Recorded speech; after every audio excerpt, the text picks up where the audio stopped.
Qué cosa más curiosa la fe, ¿no es cierto? Esa certeza íntima, ese fuego que supuestamente arde en el alma.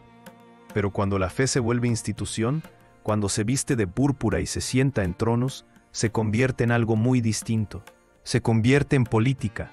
Y en el siglo XVI, créanme, la política era un negocio sangriento, un juego de espejos donde Dios no era más que la coartada perfecta para la ambición de los hombres. Hoy vamos a hablar de un episodio fascinante, de un malentendido monumental que duró casi medio siglo. La historia de cómo Francia, la hija mayor de la Iglesia, le jugó las contras al mismísimo Concilio de Trento. No por una querella teológica profunda, no por una súbita iluminación espiritual. No, por algo mucho más terrenal, mucho más humano, por puro y cínico cálculo político. Imaginen el panorama. Europa se desgarra. Un monje alemán ha clavado un papel en una puerta y el mundo católico, ese monolito que parecía eterno, se resquebraja. Roma, aterrada, convoca un gran concilio para poner orden, para reafirmar el dogma, para apagar el incendio. Pero en París, en la corte del rey de Francia, la noticia se recibe con un bostezo. Los franceses, en su soberbia, estaban convencidos de dos cosas: que la herejía era un problema de otros, una crisis pasajera provocada por los abusos de Roma, y que ellos, por supuesto, poseían los mejores teólogos de la cristiandad. ¿Para qué necesitaban un concilio? La herejía, esa mancha, jamás había tocado el suelo sagrado de Francia. Una miopía, una ceguera voluntaria que duraría décadas. Pero detrás de esta arrogancia se escondía el verdadero juego. A los reyes de Francia, ya fuera Francisco I o la astuta Catalina de Médicis, la salvación de las almas les importaba un bledo. Lo que les quitaba el sueño era su archienemigo, el emperador Carlos V. Y el Concilio de Trento, para ellos, no era más que una posible herramienta en manos del emperador para consolidar su poder. Así que la estrategia francesa fue una obra maestra de la duplicidad. En casa, mano dura, represión feroz contra los protestantes. Pero en la arena internacional, un coqueteo constante, una ambigüedad calculada. La participación francesa en las primeras sesiones del concilio fue puramente simbólica, un gesto para guardar las apariencias. El tiempo pasa, y el incendio que creían ajeno empieza a quemarles la casa. El calvinismo se extiende por Francia, y la monarquía se da cuenta, tarde y mal, de que necesita una solución. ¿Y qué proponen? No se lo van a creer.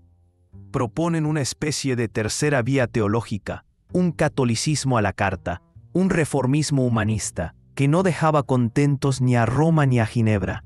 Querían regular el culto a las imágenes, permitir la comunión con pan y vino, usar la lengua del pueblo en la misa. Llegaron a sugerir que se prohibieran las procesiones del Corpus Christi por ser una adoración exagerada de la hostia, un intento desesperado por encontrar un punto medio que pacificara el reino, una solución burocrática para una herida espiritual.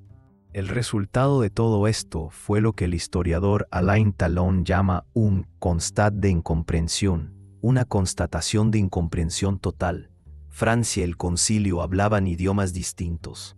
Mientras en Trento se definían los misterios de la fe para los siglos venideros, París solo veía una partida de ajedrez geopolítico. De hecho, la monarquía francesa se habría sentido mucho más cómoda con un concilio virtual, uno que siempre se estuviera amenazando con convocar, pero que nunca, jamás se reuniera. La amenaza como herramienta de negociación. ¿Les suena familiar? Y en el centro de todo este embrollo, una palabra clave: galicanismo. Ese concepto tan francés, ese particularismo sediento de universal, la idea de una iglesia de Francia católica, sí, pero con una considerable autonomía frente a Roma. Y aquí, amigos míos, la hipocresía alcanza niveles sublimes. Los obispos galicanos clamaban en el concilio por una reforma moral, por la erradicación de los abusos, mientras por debajo de la mesa negociaban sin pudor una abadía para un primo, una dispensa de edad para un sobrino. El concilio, nos dice Talon, era también una feria de beneficios y favores, una feria de las vanidades con la salvación como telón de fondo. Hubo un momento, en 1551, en que la cuerda estuvo a punto de romperse. Francia casi sigue los pasos de Inglaterra y se separa de Roma. ¿Y por qué no lo hizo? Aquí viene la gran paradoja. Fueron los propios galicanos, los defensores de la autonomía de la Iglesia francesa, quienes lo evitaron. ¿Por qué? Porque miraron a la Inglaterra de Enrique VIII y sintieron pánico. Se dieron cuenta de que romper con Roma significaba caer bajo el control absoluto del rey. Y entre un papa lejano y un rey todopoderoso a la vuelta de la esquina, eligieron el mal menor. Prefirieron la autoridad distante del pontífice a la tiranía cercana del monarca. Y así, entre la soberbia, el cálculo y el miedo, se escribió esta historia. Un matrimonio de conveniencia entre Roma y la Iglesia galicana, nacido no del amor, sino del interés mutuo. Lo más irónico de todo es que esta resistencia francesa, este forcejeo egoísta por defender sus privilegios, terminó por tener una consecuencia inesperada y duradera. Al luchar por su particularismo, los franceses ayudaron, sin quererlo, a preservar un equilibrio dentro de la Iglesia católica, un espacio para las autonomías nacionales frente al poder centralizador de Roma.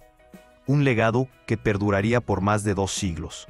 Una vez más, la historia nos enseña que los grandes cambios, las estructuras que definen nuestro mundo, rara vez son el producto de la pureza o la fe inquebrantable. Casi siempre son el resultado desordenado y contradictorio de la ambición, el miedo y la infinita capacidad humana para el autoengaño. La fe, al final, es personal. La religión, como siempre, es política.